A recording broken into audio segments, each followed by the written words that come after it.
भारत को पता होना चाहिए, छत्रपति शिवाजी एक कंबाइंड अवतार मान सकते हो आप, महाराणा प्रताप के शौर्य और उनकी ताकत और उनके साहस का, और कौटिल्य चाणक्य पंडित की उनकी बौद्धिक शक्ति, उनकी बुद्धि और उनकी कुटिल नीतियों का, ये कंबाइंड अवतार थे। चाणक्य ने बहुत हजारों साल पहले कह दिया था, कृते प्रतिकृतम कुर्यात हिंसने प्रतिहिंसनम तत्र दोषो नापतति दुष्टौ दुष्टम समाचरे। जो तुम्हें मारने आया है उसको मारना, ये वध होता है, हिंसा नहीं।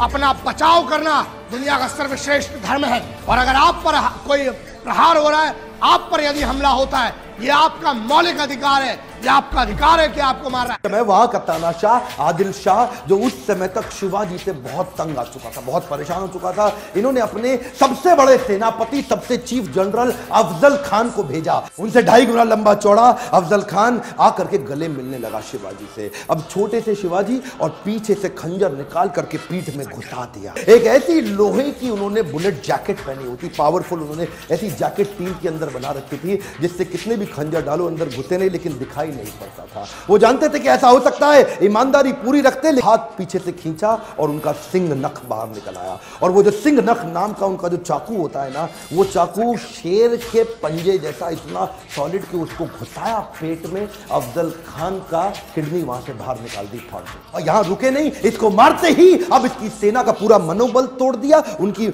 मानसिक दिशा को कमजोर करके उनका प्रतापगढ़ किला जीत गए। इसको क्या बोलते हैं? Guerrilla warfare. और गुरिल्ला वॉरफेयर इसे कहते हैं गनीमी कावा। Chhatrapati Shivaji Maharaj as the founder of guerrilla warfare means a lot to मी।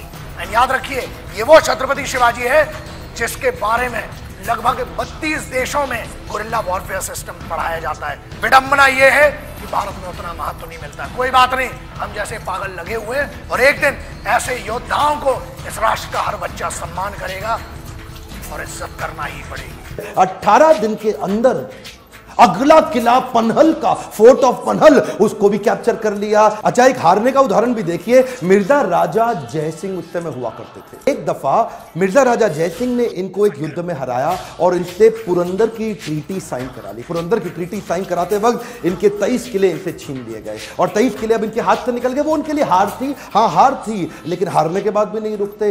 युद्ध जीतना जरूरी था, लड़ना भले ही जरूरी ना हो। कई बार तो ये लड़े बिना भी युद्ध जीत जाते थे, यही तो उनकी चतुराई थी। इसे क्या कहते हैं? सामने वाला सरेंडर कर देगा स्वॉर्ड निकाले पहले, स्वॉर्ड निकालने से पहले, surrender before the sword comes out. Purandar की संधि में 23 किले हाथ से निकल गए, हाँ निकल गए, लेकिन रुकना तो है नहीं। अगले कुछ सालों के अंदर 23 किले हारे पर 360 किले और जीत गए। उस समय जब उन्होंने जंग जीती, उन्हें एक एक आदमी को 12 तोला का एक एक कड़ा दिया गया सोने का। उनने तो नहीं पूछा कि हिंदू था कि मुसलमान था कि सिख था या ईसाई था। दूसरा, उन्हें 40 बीघा जमीन दी गई, 4000 रुपए दिए गए, उस समय की दीनारें दी गई। इसका मतलब यह था कि रिलीजन नहीं था, उनके काम की इज्जत हुई। तो याद रखिएगा, दोस्ती, जंग और जज्बा, ये 3 चीजें कभी धर्म नहीं देखते हैं। इनकी ये क्वालिटी ने इनको इतनी रिस्पेक्ट अर्न करी, इतनी रिस्पेक्ट अर्न करी कि लोग अपनी जान देने लग गए। ये थी वो वीडियो जो मैंने master Shivji and doctor Vivek Bindra इनकी वीडियो को मॉडिफाई करके क्रिएट किया है। कमेंट करके जरूर बताया कि मैं कौन से टॉपिक पर वीडियो बनाऊं। इस वीर मराठा की कथा मैं चाहता हूं पूरे देश तक पहुंचे।